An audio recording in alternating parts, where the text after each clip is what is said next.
सुप्रभात मेरे छात्रों, कैसे हैं आप सभी। चलिए, घर में रहिए, सुरक्षित रहिए। जैसा कि आप लोग देख ही रहे हैं, इस कोरोना वायरस का दुष्प्रभाव कितना भयानक है।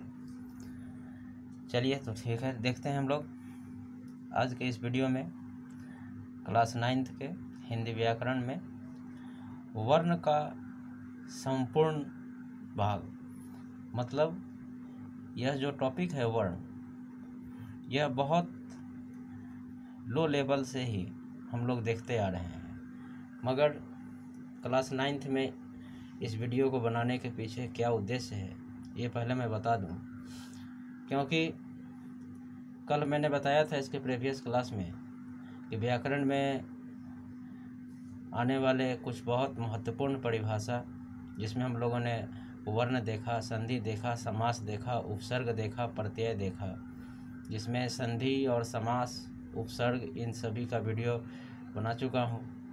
अब यह वर्ण बच चुका था तो इस वर्ण के बारे में कुछ बृहद रूप से आज मैं बता देना चाहता हूँ, क्योंकि वस्तुनिष्ठ प्रश्न इस अध्याय से हाई लेवल क्लास में 9th 10th में अधिकतर कुछ ऐसे प्रश्न आते हैं जो हम लोग को लगता है क्या कि यह प्रश्न तो बहुत छोटे क्लास का है, मगर ऐसा नहीं है। देखिए, वर्ण परिभाषा था इसका कि वर्ण उस मूल ध्वनि को कहते हैं जिसका कोई खंड या टुकड़ा नहीं हो सकता है।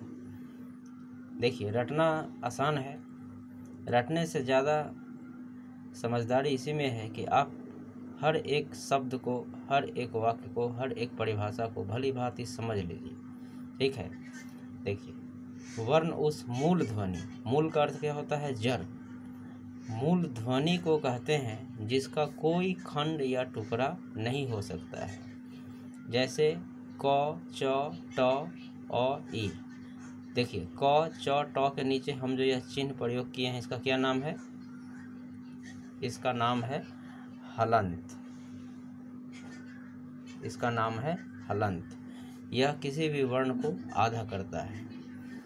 देखिए, आगे देखते हैं। वर्णों के क्रमबद्ध समूह को वर्णमाला कहते हैं। वर्णों के क्रमबद्ध, क्रमिक रूप से जो समूह मिले उसे हम वर्णमाला कहते हैं। वर्ण के कितने भेद होते हैं? वर्ण के 2 भेद होते हैं, स्वर वर्ण और व्यंजन वर्ण।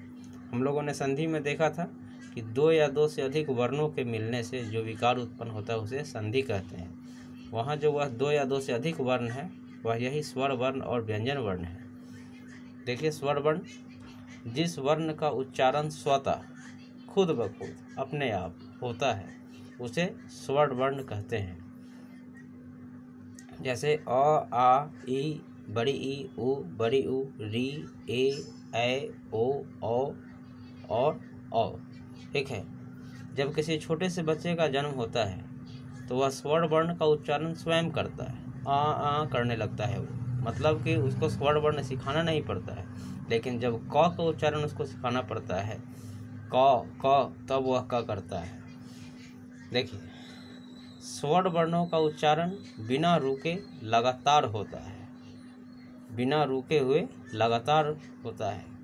ऊपर के किसी वर्ण का उच्चारण, मतलब यह ऊपर, अ से लेकर औ तक, ऊपर के किसी वर्ण का उच्चारण लगातार किया जा सकता है, सिर्फ री वर्ण को छोड़कर, क्योंकि री का लगातार उच्चारण करने पर ई स्वर का बोध होने लगता है। री री री री, उसमें ई आने लगता है।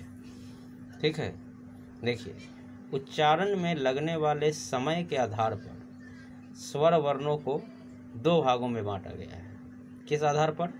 उच्चारण में लगने वाले समय के आधार पर। पहला है मूल या ह्रस्व स्वर। कौन कौन है? अ, ई, उ और री। दूसरा है दीर्घ स्वर, आ, ई, उ, ए, ओ और औ। ठीक है, यहाँ पर आपका यह स्वर वर्ण समाप्त। दूसरा देखते हैं व्यंजन वर्ण। यहाँ पर मैंने संख्या भी सूचित कर दिया है। स्वर वर्णों की संख्या 11, व्यंजन वर्णों की संख्या 33। जिस वर्ण का उच्चारण स्वर वर्ण की सहायता से होता हो उसे व्यंजन वर्ण कहते हैं।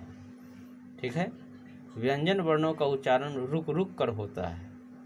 ये वर्ण आधी मात्रा वाले होते हैं। आधी मात्रा का मतलब यहाँ देखिए, क के नीचे हलन, च के नीचे हलन, ल के नीचे हलन। व्यंजन वर्णों का उच्चारण रुक रुक कर होता है। ये वर्ण आधी मात्रा वाले होते हैं, इसलिए बिना स्वर के इनका उच्चारण असंभव है। अब हम वर्ण से संबंधित आगे देखते हैं। व्यंजन वर्णों को 3 भागों में बांटा गया है। स्पर्श व्यंजन, अंतःस्थ, ऊष्म व्यंजन वर्ण।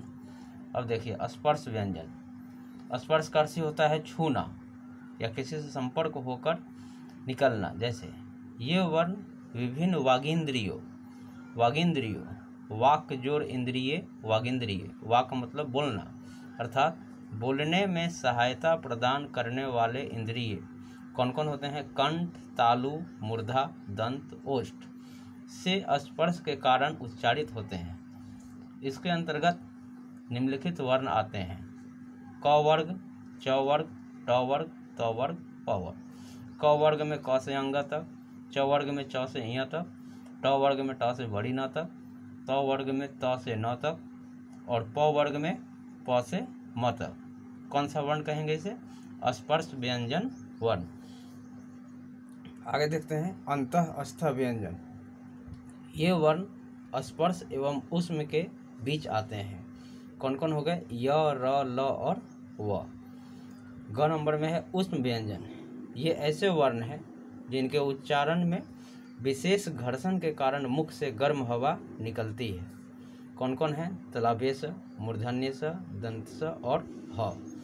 इसके अलावा हम लोग देखते हैं वर्ण में अयोगवाह वर्ण।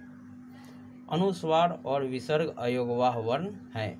अनुस्वार का अर्थ होता है, देखिए, 1 बिंदु और विसर्ग में होता है 2 बिंदु। जैसे नमः, नमः लिखते हैं, देखिए नमः, ये हुआ विसर्ग। तो मैं उम्मीद करता हूँ मेरे द्वारा बनाए गए इस वीडियो को आप लोगों ने भली भांति देखा होगा और कुछ समझिए, इसमें से याद कीजिए। बहुत महत्वपूर्ण अध्याय है यह। आज के लिए इतना ही, मिलते हैं फिर नेक्स्ट वीडियो में। धन्यवाद।